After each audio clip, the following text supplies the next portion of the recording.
Assalamualaikum warahmatullahi wabarakatuh. Kami dari kelompok 3 dengan anggota yang pertama, Cindy Novitasari dengan NIM 20021111021.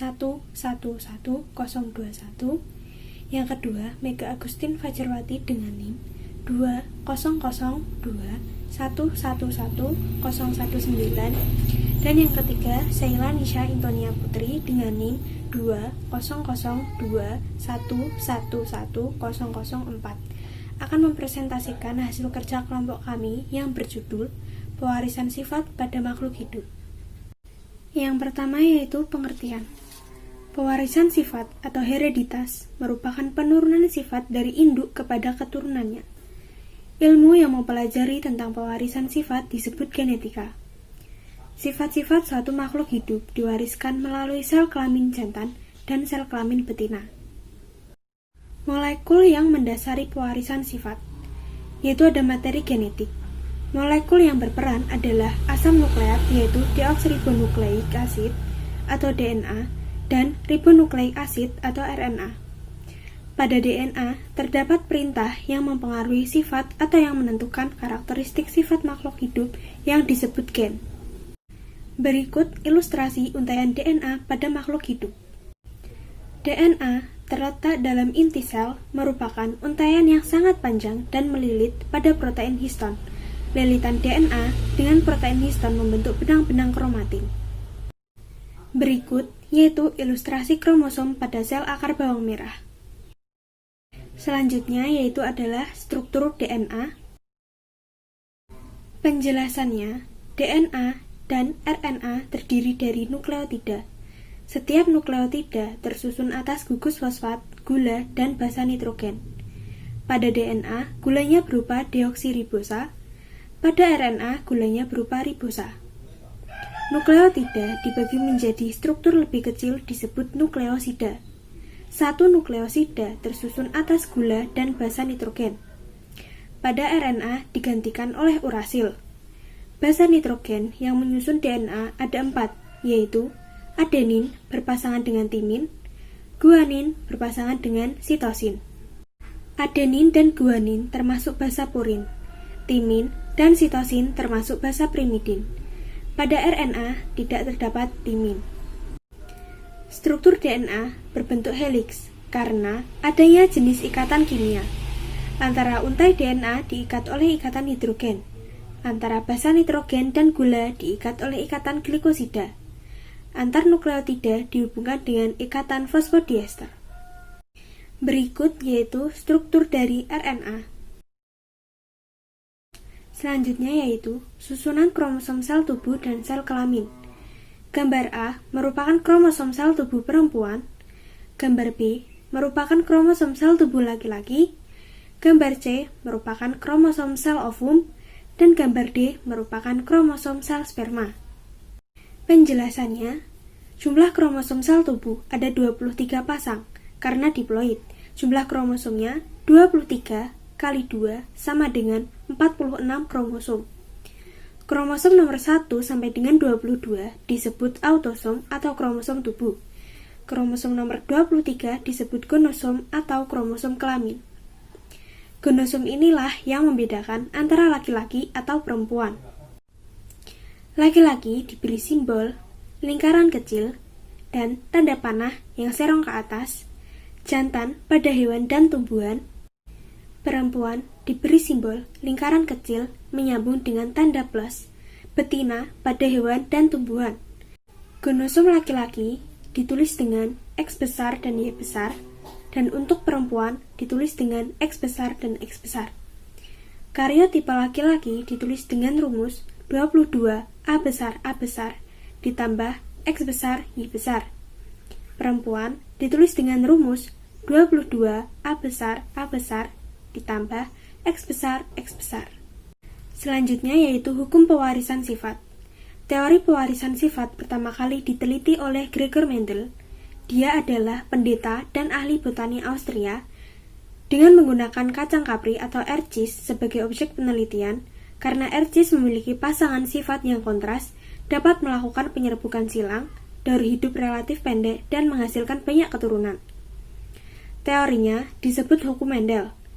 Atas jasanya, dalam pewarisan sifat, beliau dijuluki Bapak Genetika. Kemudian yaitu persilangan monohibrid. Penelitian pertama, Mendel menyilangkan ercis berbunga ungu dengan ercis berbunga putih. Hasilnya, seluruh keturunan pertama berbunga ungu.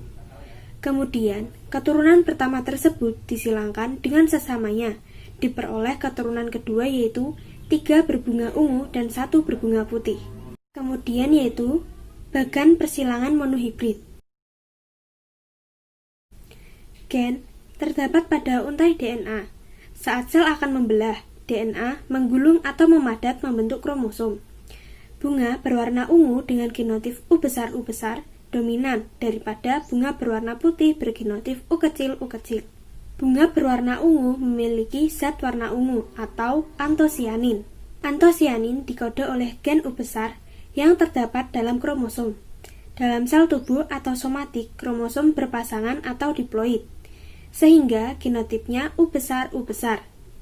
Bunga berwarna putih tidak memiliki antosianin karena tidak memiliki gen U besar, sehingga genotipnya U kecil. Pada benang sari bunga ungu, terdapat kromosom diploid yaitu genotip U besar. Ketika akan membentuk serbuk sari atau bakal sel sperma, sel-sel benang sari membelah secara meiosis menyebabkan semua kromosom termasuk kromosom gen U besar memisah. Kemudian, terbentuk sperma dengan kromosom yang mengandung gen U besar. Pada putik bunga putih terdapat kromosom yang diploid namun tidak memiliki gen U besar atau genotipnya U kecil. Ketika akan membentuk ovum, sel-sel putih membelah secara meiosis hingga terbentuk ovum yang bergenotip U kecil. Karena sperma bergenotip U besar bertemu dengan ovum bergenotip U kecil, akan terbentuk zigot yang bergenotip U besar, U kecil.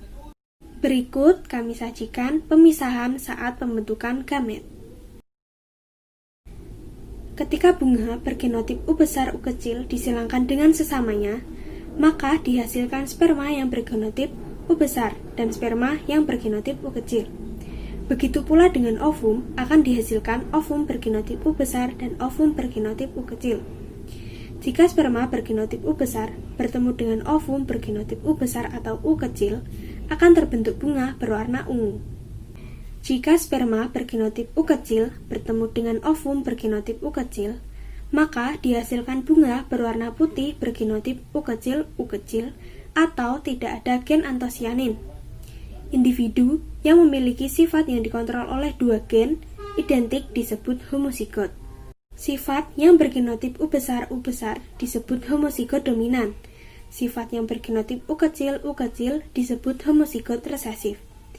Individu yang memiliki sifat yang dikontrol oleh 2 gen tidak identik disebut heterozigot, yaitu individu yang bergenotip U besar U kecil. Berdasar penelitian yang telah dilakukan, Mendel menyatakan hukum yang berbunyi, pada waktu pembentukan gamet terjadi pemisahan alternatif gen atau variasi gen yang disebut alel bebas. Hukum ini disebut hukum 1 Mendel atau hukum pemisahan bebas atau segregasi Mendel. Berikut yaitu bagan persilangan dihibrid. Selanjutnya, pewarisan sifat pada manusia. Warna kulit. Warna kulit dikode oleh gen A besar, B besar, C besar yang mengkode pembentukan pigmen kulit yaitu melanin, sehingga kulitnya gelap. Variasi atau alternatif gen lain pada kulit atau alela yaitu gen A kecil, B kecil, C kecil. Orang yang memiliki gen A besar, B besar, B besar, C besar, kulitnya sangat gelap. Gen A kecil, B kecil, C kecil, kulitnya sangat terang. Orang yang memiliki gen A besar, A kecil, B besar, B kecil, C besar, C kecil, kulitnya berwarna sawo matang atau antara sangat gelap dan sangat cerah. Berikut yaitu model pewarisan sifat warna kulit. Selanjutnya, kelainan sifat pada manusia yang diturunkan. Yang pertama yaitu albino. Orang yang seluruh tubuhnya putih termasuk rambutnya merupakan penderita penyakit albino. Albino merupakan kelainan yang disebabkan tidak adanya zat warna atau pigmen melanin. penderita mengalami fotopia atau takut cahaya. Yang kedua yaitu buta warna, merupakan kelainan yang tidak dapat membedakan beberapa warna dengan baik antara merah, oranye, biru, dan hijau disebabkan gen pada kromosom kelamin X.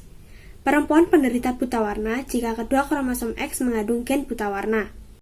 Yang ketiga yaitu hemofilia, merupakan kelainan di mana darah sulit menggumpal saat terjadi luka yang disebabkan tidak dihasilkannya faktor penggumpalan darah. Saat penderita mengalami luka disertai pecahnya pembuluh darah, maka darah akan terus mengalir dan sulit membeku, mengakibatkan kekurangan darah hingga kematian. Yang keempat yaitu kanker, merupakan penyakit yang ditandai dengan sel yang terus-menerus membelah. Pembelahan normal merupakan proses yang disusun dan dilakukan secara hati-hati, dikontrol oleh gen. Kanker merupakan perkembangan dari sel tumor, yaitu sel yang terus membelah di luar kendali. Terjadi akibat mutasi atau kerusakan gen pengontrol pembelahan sel. Selanjutnya yaitu penerapan pewarisan sifat dalam pemuliaan makhluk hidup.